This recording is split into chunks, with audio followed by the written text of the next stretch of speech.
Assalamualaikum warahmatullahi wabarakatuh. Perkenalkan, nama saya Ulfa Sukmayati dengan NIM 311818127. Nah, di sini saya akan mencoba memaparkan atau menjelaskan mengenai metode sterilisasi, yaitu dengan panas basah dan panas kering. Untuk pengertian sterilisasi itu sendiri merupakan suatu metode atau cara dalam memusnahkan atau mematikan suatu mikroorganisme yang terdapat dalam suatu sediaan. Cara sterilisasi dapat menggunakan beberapa cara, diantaranya yaitu yang pertama ada panas basah dan yang kedua ada panas kering.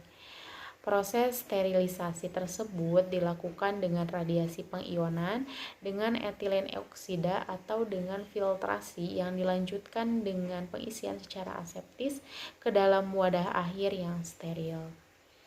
Pada proses sterilisasi secara panas basah terjadi pada suhu dan tekanan digunakan untuk pemantauan proses sterilisasi tersebut.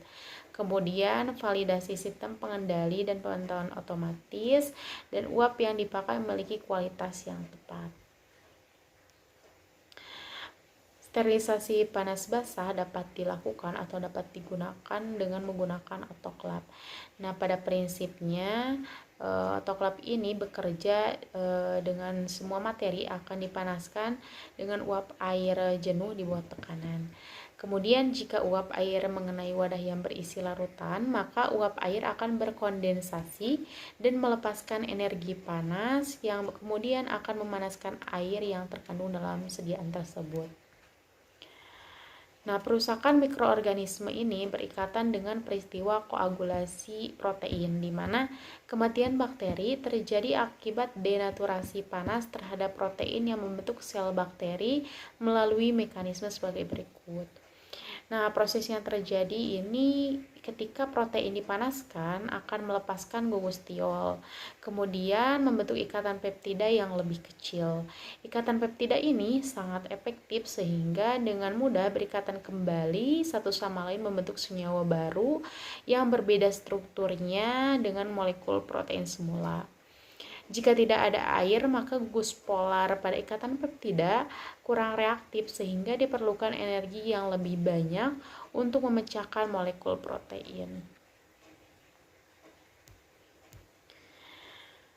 Prosedur sterilisasi autoklaf secara umum terjadi pada 4 tahapan. Yang pertama mempersiapkan autoklaf, kemudian memanaskan alat autoklaf sampai suhu dan tekanan yang diperlukan, kemudian proses sterilisasi tersebut, dan yang terakhir itu ada pendinginan dan pengeluaran isi autoklaf.